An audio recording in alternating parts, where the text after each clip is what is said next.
Now to visit the time A Christmas Carol had Bill Murray as its star. You'll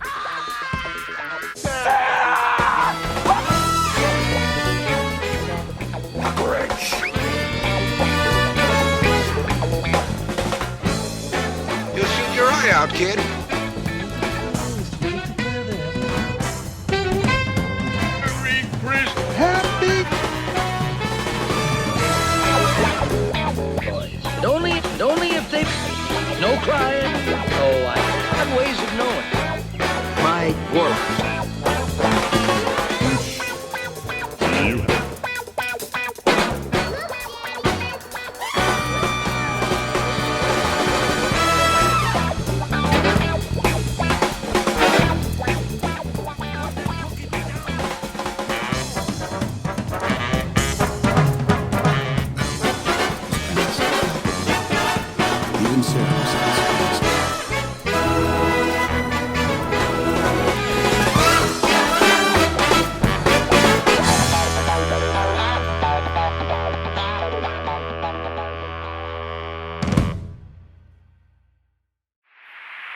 Hey everyone, it's Don G. Corleone here, and I am here with a brand new movie review. And this movie review is going to be for a Christmas movie.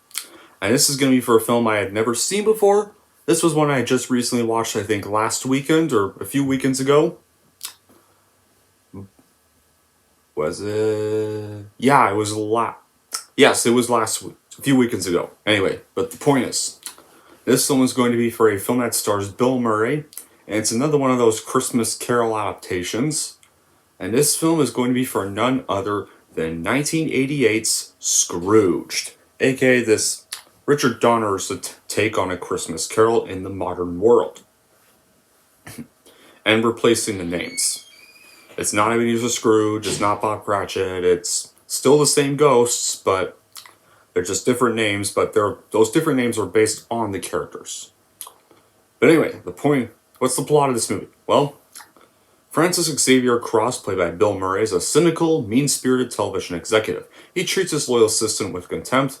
He just sacked a member of staff on Christmas Eve for simply disagreeing with him, and he's alienated himself from his brother, who still insists on inviting Frank on Christmas dinner despite him refusing to go every year.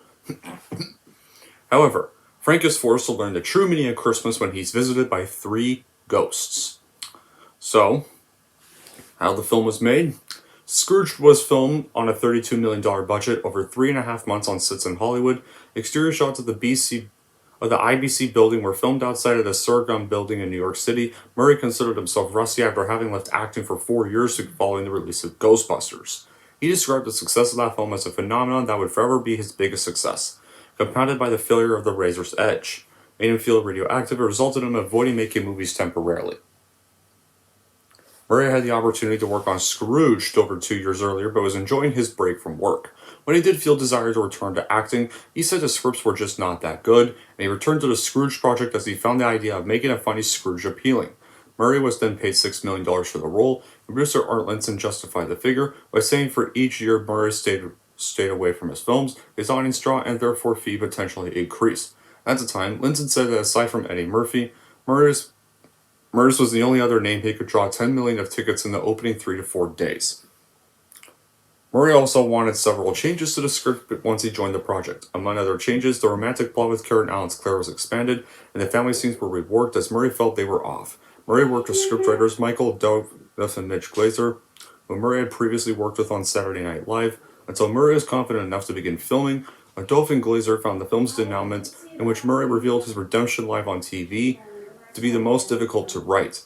They settled on an example of Christmas Eve in New York, where people are nice to each other for one night, believing it to be a miracle they could live with.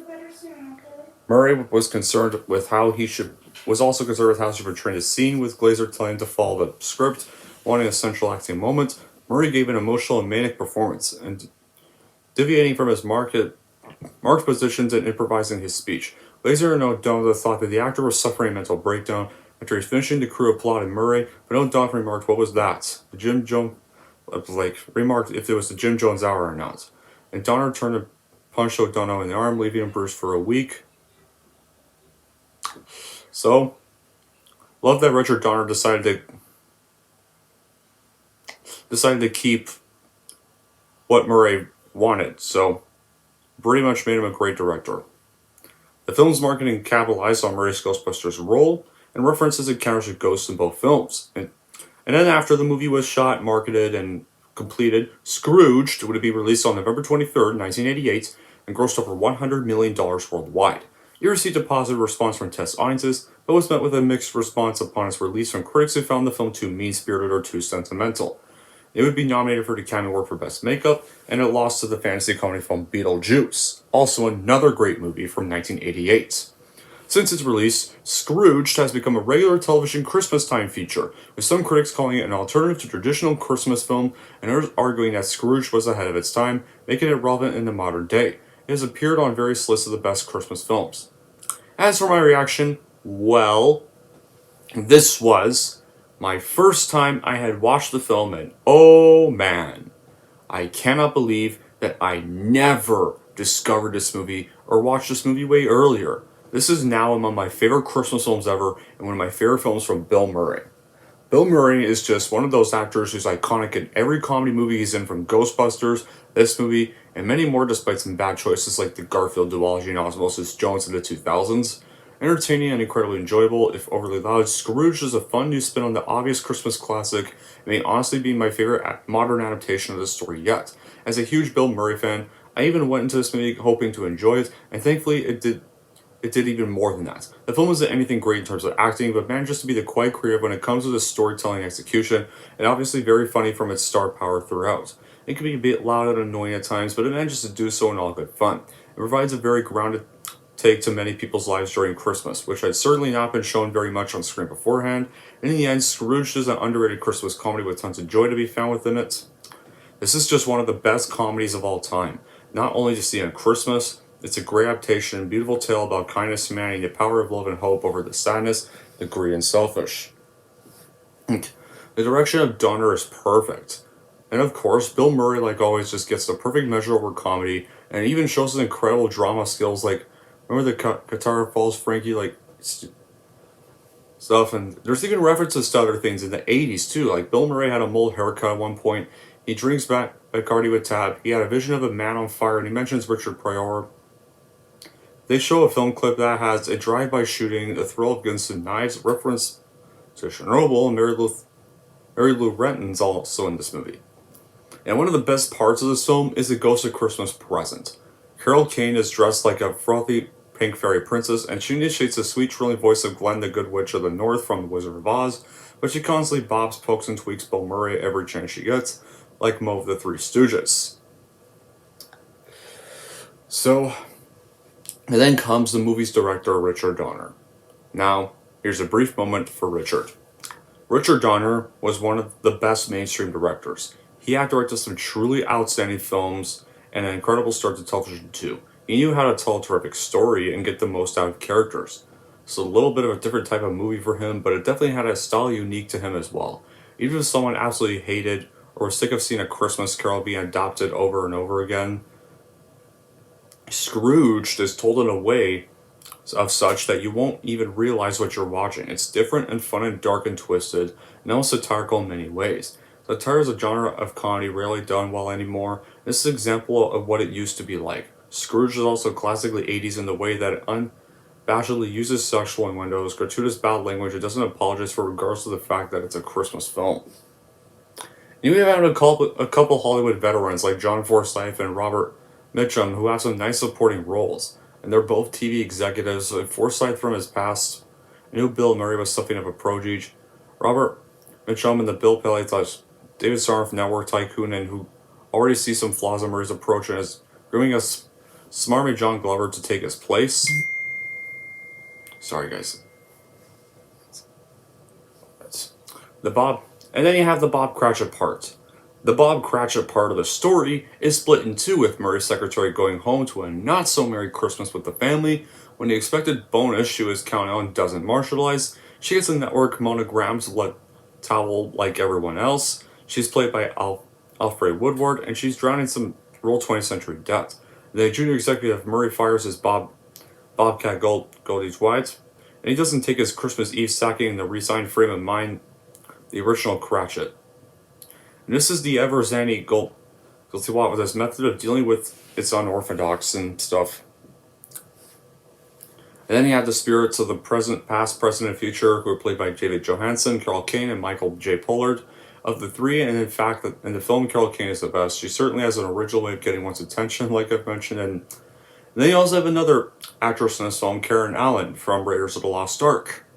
Plays the girl that Murray loved and lost, and Scrooge gives him an interesting opportunity to make that up as well as change his way of living. Because in A Christmas Carol, we don't see this part make up. We don't ever see Scrooge and that chick he ever pursued. They never made up at the end of A Christmas Carol, so it would have been nice to see, like maybe, or maybe he did, maybe Ebenezer did at like some point off screen after Christmas. He probably did, but or she probably got old and died in A Christmas Carol. But here I really like they kind of fixed that one, and here he actually gets to make up with everybody here. Everybody here, like Bill Murray's character actually gets to redeem to everybody in this one, instead of just the more central characters. Now, are there any bad qualities with the movie though? Well, yeah. So here we go.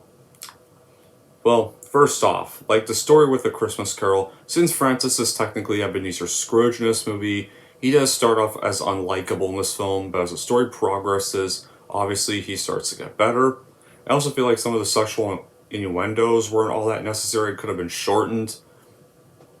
And I even feel like the Christmas future sequence could have been a bit longer. But that's just kind of me for this adaptation anyways. But anyway, that doesn't matter because I can let those bad qualities aside, because I would gladly recommend this to any Bill Murray Christmas movie fan that is willing to see a modern Christmas Carol retelling in their world instead of the 1800s.